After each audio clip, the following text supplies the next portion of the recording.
ಸ್ನೇಹಿತರೆ ತಮಗೆಲ್ಲ ಅಥರ್ವ ಯೂಟ್ಯೂಬ್ ಚಾನಲ್ಗೆ ಸ್ವಾಗತ. ಸ್ನೇಹಿತರೆ ಯಾರಾದರೂ ಮೊದಲ ಬಾರಿಗೆ ನಮ್ಮ ಯೂಟ್ಯೂಬ್ ಚಾನಲ್ಗೆ ಭೇಟಿ ನೀಡ್ತಾ ಇದ್ದರೆ ಸಬ್ಸ್ಕ್ರೈಬ್ ಮಾಡ್ಕೊಳ್ಳೋದನ್ನು ಮರಿಬೇಡಿ ಸ್ನೇಹಿತರೆ ಈ ಬಾರಿಯ ಒಂದು ಟಿ ಇ ಟಿ ಪರೀಕ್ಷೆಗೆ ದಾಖಲೆಯ ಮಟ್ಟದ ಒಂದು ಅಪ್ಲಿಕೇಶನ್ ಅಂತಕ್ಕಂಥದ್ದು ಬಂದಿದೆ ಸ್ನೇಹಿತರೆ.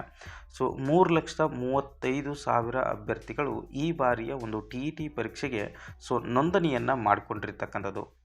ಶೀಘ್ರದಲ್ಲೇ ಒಂದು 18,000 ಶಿಕ್ಷಕರನ್ನು ನೇಮಕಾತಿ ಮಾಡ್ತೀವಿ ಅಂತೇಳಿ ಏನು ಹೇಳ್ಕೊಂಡು ತಿರುಗಾಡ್ತಿದ್ದಾರೆ. ಅದಕ್ಕೆ ಪೂರಕವಾಗಿ ಈ ಬಾರಿಯ ಒಂದು ಟಿ ಇ ಟಿಯಲ್ಲಿ ಸುಮಾರು 3,35,000 ಅಭ್ಯರ್ಥಿಗಳು ಒಂದು ರಿಜಿಸ್ಟ್ರೇಷನನ್ನು ಮಾಡ್ಕೊಂಡಿರ್ತಕ್ಕಂಥದ್ದು. ಅದರಲ್ಲಿ ಪತ್ರಿಕೆ 1ಕ್ಕೆ ಸಂಬಂಧಪಟ್ಟಂತೆ ಸ್ನೇಹಿತರೆ 85,030 ಅಭ್ಯರ್ಥಿಗಳು ನೋಂದಣಿಯನ್ನು ಮಾಡಿಕೊಂಡ್ರೆ, ಪತ್ರಿಕೆ 2ಗೆ ಬಂದಾಗ 2,50,98 ಅಭ್ಯರ್ಥಿಗಳು ನೋಂದಣಿಯನ್ನು ಮಾಡಿಕೊಂಡಿದ್ದಾರೆ. ಅದೇ ರೀತಿಯಾಗಿ ಅರ್ಜಿ ಸಲ್ಲಿಸೋದಕ್ಕೆ 23ರಿಂದ 9ನೇ ತಾರೀಕಿನವರೆಗೂ ಕೂಡ ಅವಕಾಶ ಕೊಟ್ಟಿದ್ದರು.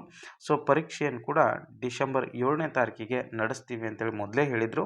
ಅದೇ ರೀತಿಯಾಗಿ ಇವಾಗ ಅದನ್ನು ಮತ್ತೆ ಕ್ಲಾರಿಫೈ ಮಾಡ್ತಾ ಇದ್ದಾರೆ. 2024ರಲ್ಲಿ ನಡೆದಿತ್ತಲ್ಲ, ಆ ಪರೀಕ್ಷೆಯಲ್ಲಿ ಸುಮಾರು 2,70,000 ಅಭ್ಯರ್ಥಿಗಳು ನೋಂದಣಿಯನ್ನು ಮಾಡಿಕೊಂಡಿದ್ರು.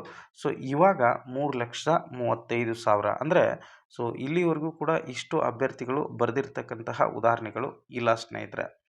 ಹೀಗಾಗಿ ದಾಖಲೆಯ ಮಟ್ಟದ ಒಂದು ಅಪ್ಲಿಕೇಶನ್ ಅಂತಕ್ಕಂಥದ್ದು ಈ ಬಾರಿಯ ಟಿ ಇ ಟಿ ಪರೀಕ್ಷೆಗೆ ಬಂದಿರತಕ್ಕಂಥದ್ದನ್ನು ನಾವಿಲ್ಲಿ ಗಮನಿಸ್ಬೋದಾಗ್ತದೆ.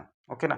ಇದು ಏನಪ್ಪ ಅಂತಂದರೆ ಟಿ ಇ ಟಿಯನ್ನು ಎಷ್ಟು ಜನ ಈ ಸಾರಿ ಅರ್ಜಿ ಸಲ್ಲಿಸಿದ್ದಾರೆ ಅಂತಕ್ಕಂತಹ ಒಂದು ಮಾಹಿತಿ ಆಗಿರ್ತದೆ. ಪರೀಕ್ಷೆ ಬರೆದ ಮೇಲೆ ಮತ್ತೆ ಒಂದು ಅಪ್ಡೇಟ್ಸನ್ನು ಬಿಡ್ತಾರೆ, ಎಷ್ಟು ಜನ ಪರೀಕ್ಷೆಯನ್ನು ಅಟೆಂಡ್ ಮಾಡಿದರು ಅಂತೇಳಿ. ಅವಾಗ ಅದನ್ನು ಕುರಿತು ಕೂಡ ನಾವಿಲ್ಲಿ ಗಮನಿಸೋಣ ಅಂತೆ. ಧನ್ಯವಾದಗಳು ಸ್ನೇಹಿತರೆ.